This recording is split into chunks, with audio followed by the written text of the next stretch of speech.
से जो लोग राजस्थान में कर्मचारी चयन बोर्ड आयोग में हैं, उनकी जांच होनी चाहिए। उन पूरे 12 वर्षों की जांच होनी चाहिए। एक एसआईटी का गठन होना चाहिए। राजस्थान के जो नौजवान है, जो बेरोजगार नौजवान है, आज उसके सपनों को जो एक तोड़ने का काम जिस प्रकार के भ्रष्टाचार ने किया है, मैं सरकार से मांग करना चाहता हूं कि ओमआर सीट घोटाले में जो लोग शामिल हैं, जिन्होंने पिछले लंबे समय से वहां पर रह करके जो घोटाले किए हैं, जो अंक तालिकाएं नंबर बदलने का काम किया है, मैं आपको कहना चाहता हूं कि उस पर एसआईटी गठित करके राजस्थान के नौजवान को न केवल न्याय देने का काम करे, बल्कि जो रोजगार देने की बात आप केवल कागजी आंकड़ों में बताते हो, उसको सार्थकता के साथ आपको सिद्ध करना चाहिए। मैं हमारी जो राष्ट्रीय शिक्षा नीति है उसकी बात करना चाहूंगा। माननीय राज्यपाल के अभिभाषण में गुणवत्तापूर्ण और नवाचारों से युक्त शैक्षणिक माहौल की बात राष्ट्रीय शिक्षा नीति 2020 में कही। मैं माननीय आपसे कहना चाहता हूं, आज एनईपी 2020 की वास्तविक स्थिति ऐसी है कि प्रदेश में जो विश्वविद्यालय है, जहां सेमेस्टर पद्धति बिना कोई तैयारी के लागू कर दी गई, आज पिछले 2 वर्षों में अगर परीक्षा परिणाम की बात करें तो हमारा परीक्षा परिणाम गिर करके 30% तक आ गया है। राजस्थान में जो हमारी छात्राएं हैं, उनकी डिग्री होने से पहले ड्रॉप आउट का खतरा उनको बढ़ गया है।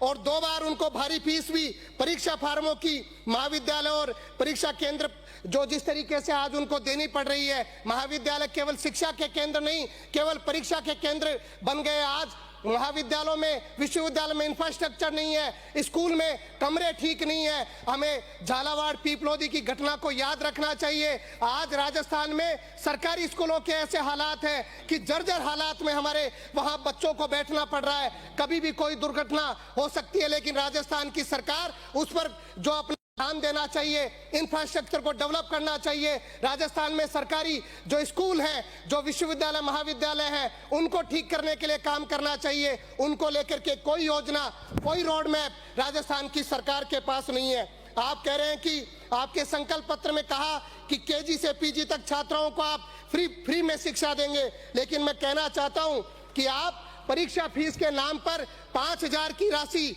उन छात्राओं से ले रहे हैं, और जो केजी से पीजी जो फ्री शिक्षा की आप बात करना चाह रहे हो, केवल वो ढिंडोरा पीटने का काम कर रहे हो। आप राजस्थान के नौजवान के साथ अन्याय करने का काम कर रहे हो। मैं आपसे कहना चाहूंगा माननीय अध्यक्ष महोदय, जिस तरीके से आपने कहा कि राजस्थान में गिव अप के नाम से जो खाद्य सुरक्षा में इतने नाम हटा दिए गए, मैं कहना चाहता हूं, सीधा कहना चाहता हूं कि आपने जबरदस्ती लोगों के नाम काटे, और जो वास्तव में जायज लोग थे, जिनको खाद्य सुरक्षा का जो हक मिलना चाहिए था, वो आज दर ऑफिसों में चक्कर काट रहे हैं। कभी डीएसओ कार्यालय में जाते हैं, उनको उनका हक नहीं मिल रहा, उनका खाद्य में नाम नहीं जुड़ रहा। ये राजस्थान के गरीब के साथ अन्याय है, राजस्थान के मजदूर के साथ अन्याय करने का काम आपने मनरेगा का नाम बदल करके, ना केवल उसकी पूरी मूल भावना को बदल करके किया है। मैं माननीय आपसे कहना चाहता हूं, आज 30 जनवरी है, आज के दिन राष्ट्रपिता महात्मा गांधी की हत्या ऐसे विचार के लोगों ने करी, जिन विचार के लोग आज सत्ता में बैठे हैं। मैं आपसे कहना चाहता हूं, केवल मनरेगा का नाम नहीं बदला, मैं कहना चाहता हूं मनरेगा की पूरी आत्मा को बदलने का काम 125 दिन के नाम पर जो आप करना चाह रहे हो। अगर आप 2 वर्ष को देख ले, राजस्थान में आपने 50 दिन से ज्यादा रोजगार नहीं दिया है। मैं ये कहना चाह रहा हूं, मनरेगा के नाम पर, कृपलानी जी, मैं राजस्थान के जनता के दर्द की बात कर रहा हूं। आप बार खड़े हो जाते हो, बार मैं माननीय अध्यक्ष जी, मैं निवेदन चाहूंगा, माननीय अध्यक्ष जी, मैं निवेदन करना चाहूंगा कि जिस तरीके से ये मैं कहना चाहता हूं कि 100 दिन का जो रोजगार की बात थी, वो हमने रोजगार दिया है। आपकी सरकार ने पिछले 2 वर्षों में 50 दिन भी रोजगार नहीं दिया है। ऐसे हालात राजस्थान में आपने पैदा कर दिए हैं कि हर तरफ हाहाकार मचा हुआ है। राजस्थान का इंफ्रास्ट्रक्चर ध्वस्त हो चुका है। आज गांव में जाओ, कहीं भी जाओ, तो लोग कहते हैं कि हमारे यहाँ सड़क नहीं है, हमारे यहाँ रास्ते ठीक नहीं है, लोगों को चलने जो अगर करा देंगे। गोपाल जी बैठ जाइए, राजस्थान की जनता का दर्द है, उसको सुन लेने दीजिए। आप लोग नहीं तो आपको थोड़ा समय लगेगा, आपको इधर आना है। आपको थोड़े दिन में इधर आना है, इसलिए आप चिंता नहीं करें, इधर आपको बैठना है। राजस्थान की जनता ने तय कर लिया है कि आपको आने वाले समय में यहाँ पर बैठना है। माननीय अध्यक्ष महोदय, जिस तरीके के हालात आप कह रहे हो, आपको यहाँ पर बैठना है।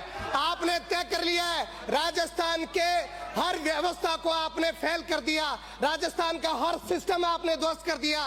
राजस्थान की सरकार राजस्थान को पीछे ले जाने वाली सरकार है। आप पशुपालकों की बात कर रहे हो कि हम अग्रणी जगह पर आ गए। आपको कहना चाहता हूं, आपका क्या योगदान है पशुपालकों में? आपने जो मुख्यमंत्री दुग्ध, जो लोगों को संबल मिलने का 5 रुपए जो प्रति लीटर मिलता था, वो भी आप समय पर नहीं दे पा रहे। आप बात कर रहे हो पशुपालक की भले की, केवल आप आंकड़े गिना करके राजस्थान की जनता को बरगला सकते हो, लेकिन जनता आपकी हकीकत जानती है। और आने वाले समय में पंचायती राज चुनाव हो, नगर निकाय के चुनाव हो, जनता आपको जवाब देने वाली है। इसलिए आप तसल्ली से सुने। राजस्थान में जिस तरीके की आप एमएसपी की बात कर रहे हैं, एमएसपी दूर की बात है, आप सही मायने में किसान की बात नहीं सुन पा रहे, किसान के दर्द को नहीं समझ पा रहे। आज किसान को डीएपी यूरिया के लिए पुलिस के डंडे खाने पड़ रहे हैं। आज किसान को जगह जगह भटकना पड़ रहा है, कतार में लगना पड़ रहा है।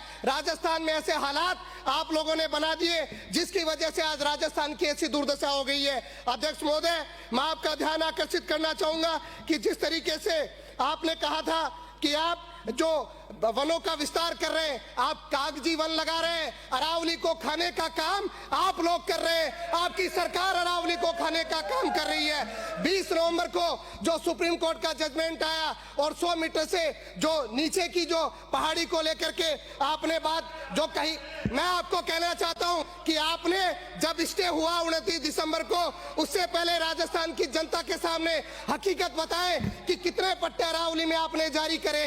आपने ऐसे हालात इस राजस्थान में बनाए हैं। आप पूरी वन व्यवस्था को ध्वस्त करना चाहते हैं, राजस्थान के पहाड़ खाना चाहते हैं। राजस्थान में बद्री माफिया आपके राज में पनपा है, हर प्रकार का माफिया आपकी सरकार में पनपा है। आज कानून व्यवस्था ध्वस्त हो चुकी है, दलित आदिवासी हर व्यक्ति के साथ अन्याय अत्याचार हो रहा है। राजस्थान का ऐसा हाल आप लोगों ने 2 वर्षों में किया है और आप गुणगान कर रहे हैं कि आपने संकल्प पत्र के 70% वादे पूरे कर दिए।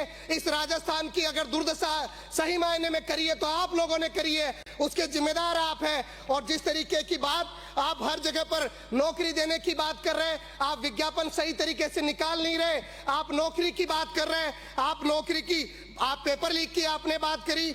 आरएस प्रीलिम्स का पेपर नवलगढ़ में प्रश्न पत्र के लिफाफे खुले मिले हैं। नेशनल सीड कॉर्पोरेशन एग्जाम में राजस्थान में पेपर लीक हुआ है। बीएससी नर्सिंग आरयूएचएस का पेपर लीक हुआ है।